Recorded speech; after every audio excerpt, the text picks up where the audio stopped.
अस्सलामुअलैकुम। बिस्मिल्लाहिर्रहमानिर्रहीम। आज जो हमारा टॉपिक है, हमने जो मेन टर्म्स जो हमारे कार्डिक फिजियोलॉजी में यूज़ होते हैं, जो अक्सर आपके पास वाइवा में भी आ जाते हैं और आपके पास एससीक्यूज़ में भी आ जाते हैं, ऑस्पी में भी आ जाते हैं लिखने के लिए। तो ये कुछ टर्म्स हैं जो आपको फिंगर टिप्स पे आने चाहिए और इनके कॉन्सेप्ट बहुत क्लियर होने चाहिए।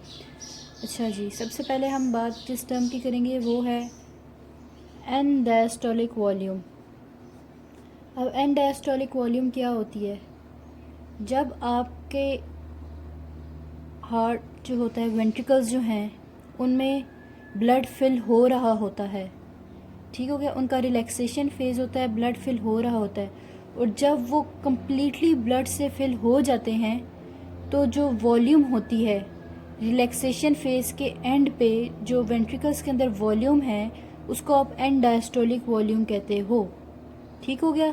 It is the volume of blood in the ventricles at the end of the diastole. ये आपके वेंट्रिकल्स हैं, ठीक हो गया।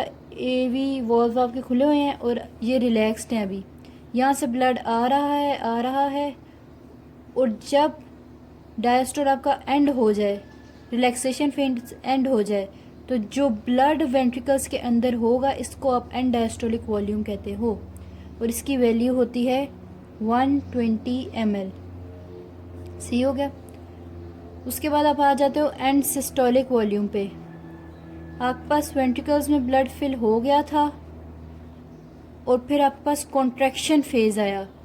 जब वो कॉन्ट्रैक्शन फेज़ आया और आपके वेंट्रिकल्स ने कॉन्ट्रैक्ट किया, तो उनका ब्लड इजेक्ट होके पल्मोनरी ट्रंक और अओर्टा में चला गया। इजेक्शन के बाद भी थोड़ा सा ब्लड वेंट्रिकल्स में रहता है। वेंट्रिकल्स कभी भी कॉन्ट्रैक्शन पे अपना फुल ब्लड इजेक्ट नहीं करते, सिर्फ 2/3 वॉल्यूम जो होती है वो इजेक्ट होती है, 1/3 आपके पास वेंट्रिकल्स में ही रहती है।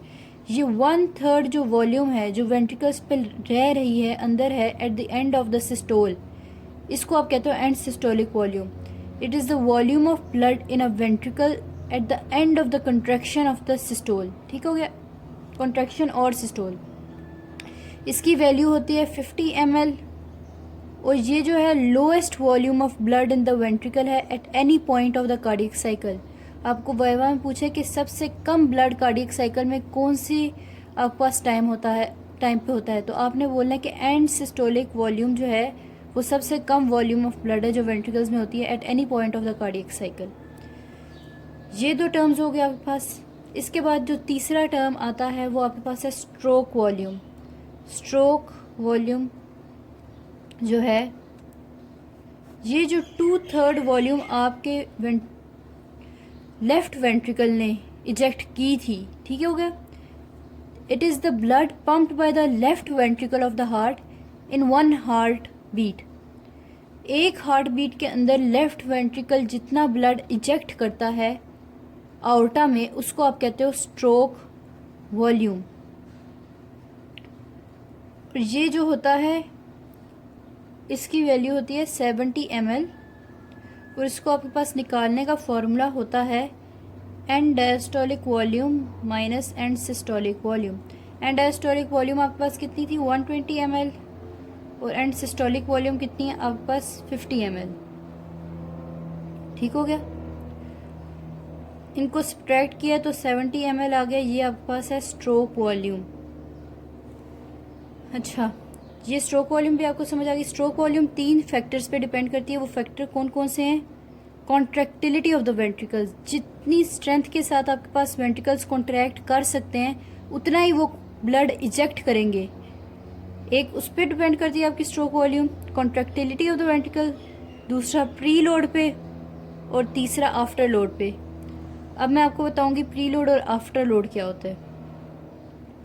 प्री लोड, जब भी आपके पास वेंट्रिकल्स में डायस्टोल में ब्लड फिल हो रहा है, ब्लड की फिलिंग हो रही है, तो आपके जो कार्डियक मसल हैं वो स्ट्रेच करते हैं। जितनी आपके पास डायस्टोल के एंड पे स्ट्रेचिंग होती है कार्डियक मसल्स की, उसको आप कहते हो प्री लोड। ठीक हो गया। मतलब कॉन्ट्रैक्शन, सिस्टोल से पहले आपके पास ब्लड फिल हो गया है वेंट्रिकल्स में और कार्डियक मसल की जो स्ट्रेचिंग हुई है उस ब्लड फिल होने की वजह से, उसको आप कहते हो प्री लोड। जितना ज़्यादा ब्लड होगा उतनी ज़्यादा स्ट्रेचिंग होगी। सही हो गया। इसको आप एंड डायस्टोलिक प्रेशर भी कह सकते हो। Stroke preload is equal to end diastolic pressure. It is the initial stretching of the cardiac muscle cell prior to contraction. ठीक हो गया। इसको आप कहते हो प्री लोड।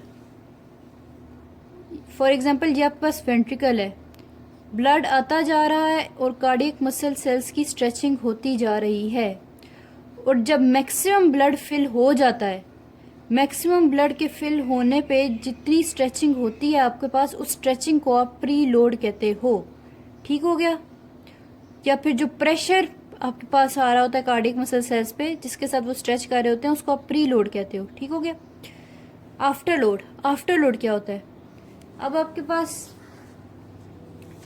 जो लेफ्ट वेंट्रिकल है उसने ब्लड इजेक्ट करना है, मगर लेफ्ट वेंट्रिकल जब ब्लड इजेक्ट करना होता है उसने, तो आर्टा में एक रेजिस्टेंस होता है। वो जो रेजिस्टेंस होता है आर्टा में, जिसके अगेंस्ट आपके लेफ्ट वेंट्रिकल ने कॉन्ट्रैक्ट करना है, ब्लड इजेक्ट करना है, उस रेजिस्टेंस को आप कहते हो afterload. It is the force against which the heart has to contract to eject the blood. जिस फोर्स के अगेंस्ट आपके लेफ्ट वेंट्रिकल ने कॉन्ट्रैक्ट करना है, उसको आप कहते हो आफ्टर लोड। ठीक हो गया। आउटपुट आपके पास लास्ट टर्म है। कार्डियक आउटपुट का क्या मतलब है? Cardiac output is the amount of blood the heart pumps through out the body पर मिनट। इसको स्ट्रोक वॉल्यूम से आपने कंफ्यूज नहीं करना। स्ट्रोक वॉल्यूम वो अमाउंट ऑफ ब्लड है जो आपका हार्ट एक हार्ट बीट के अंदर इजेक्ट कर रहा है, और कार्डियक आउटपुट जो है वो पूरे मिनट के अंदर जो है आपकी जितनी हार्ट बीट्स हैं, 70 हार्ट बीट्स हैं एक मिनट के अंदर, उन सारी हार्ट बीट्स में जितना ब्लड इजेक्ट हुआ है उस सारे को आप कलेक्टिवली कार्डियक आउटपुट कहते हो। इसका फॉर्मूला होता है heart rate multiplied by stroke volume. मतलब हार्ट रेट अगर मेरा 70 बीट्स पर मिनट है और हर हार्ट बीट पे मेरे पास 70 ml ऑफ ब्लड जो है वो इजेक्ट हुआ है। ठीक हो गया। हर हार्ट बीट पे मेरे पास 70 ml इजेक्ट हुआ है, तो 70 हार्ट बीट्स जो मेरी एक मिनट है उसको मैं 70 ml के साथ मल्टीप्लाई करूंगी, तो जो टोटल ब्लड आएगा मेरे पास वो मेरी कार्डियक आउटपुट है। ठीक हो गया। It is usually 5 litres of blood. ये कुछ टर्म्स थे जो आपको फिंगर टिप्स पे याद होने चाहिए, ये बहुत इंपॉर्टेंट है।